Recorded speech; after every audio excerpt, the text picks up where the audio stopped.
अब दूसरी बड़ी खबर आ रही है। गोपाल खेमका मर्डर केस में सूत्रों से बड़ा खुलासा हुआ है। अशोक साव और खेमका के बीच हुई थी नोकझोंक। अशोक साव ने खेमका पर तान दी थी बंदूक सूत्र ये बता रहे हैं कि बांकीपुर क्लब चुनाव के दौरान ये झड़प हुई थी।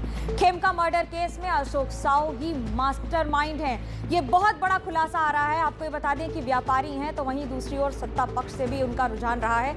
साथ ही साथ ये भी जरूरी है बता देना कि जिस तरह से नोकझोंक हुई है उसमें अशोक साव और खेमका के बीच नोकझोंक हुई थी, जिसके बाद अशोक साव ने खेमका पर बंदूक तान दी थी और गोपाल खेमका की हत्या कर दी गई थी।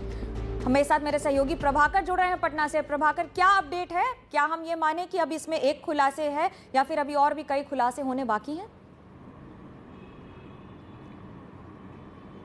देखिए, इसमें जो खुलासे हैं वो परत दर पर हो रहे हैं। और अभी जो आप सोचिए कि जो इस पे डीजीपी आज 5 बजे जब बात करेंगे तो उस पे वो पूरी विस्तार से वो बताएंगे कि आखिर ये पूरा मामला क्या है। लेकिन अभी जो हमारे पास जानकारी आ रही है उसमें गोपाल खेमका जो है वो पूर्व में सेक्रेटरी रहे हुए हैं बांकीपुर क्लब के। पटना का बहुत ही प्रतिष्ठित क्लब है और वहाँ अशोक साव भी वहाँ के मेंबर हुआ करते थे। और जैसा हमारे सूत्र बता रहे हैं कि अशोक साव और गोपाल खेमका में चुनाव को, बांकीपुर क्लब के चुनाव को लेकर आपस में नोकझोंक हुई थी, तीखी बहस हुई थी। और उसके बाद वो बहस इतनी बढ़ गई थी कि अशोक साव ने अपनी पिस्तौल निकाल के गोपाल खेमका के ऊपर तान दी थी क्लब के अंदर में। और उसके बाद दोनों ने एक दूसरे को देख लेने की धमकी दी थी। हालांकि ये जानकारी जो है ये सूत्रों के हिसाब से है, लेकिन और इसकी कोई अभी पुष्टि नहीं कर रहा है, लेकिन ये ऐसी जानकारी है हमारे पास।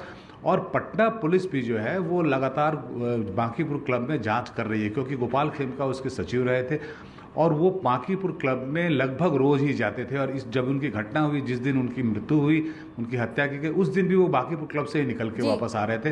तो बांकीपुर क्लब में वहाँ की सीसीटीवी फुटेज की जांच पुलिस कर रही है। वहाँ पर पुलिस की टीम पहुंची हुई है और लगातार वहाँ पर तफ्तीश कर रही है। और साथ ही अशोक साव से उनकी जो वहाँ कवायद हुई थी उसमें क्या हुआ था, पूरा माजरा क्या था, कौन लोग अशोक साव के साथ थे, इन सारे बिंदुओं पे पटना पुलिस जांच कर रही है। जी, जहां एक और जांच हो रही है तो वहीं आज शाम को और भी कई बड़े खुलासे होने वाले हैं। धन्यवाद प्रभाकर हमसे जुड़ने के लिए और ये बताने के लिए कि ये तो सिर्फ परतें हैं, प्याज की तरह इसमें परतें खुलती चली जा रही हैं एक के बाद एक। तो वहीं इस मुद्दे पर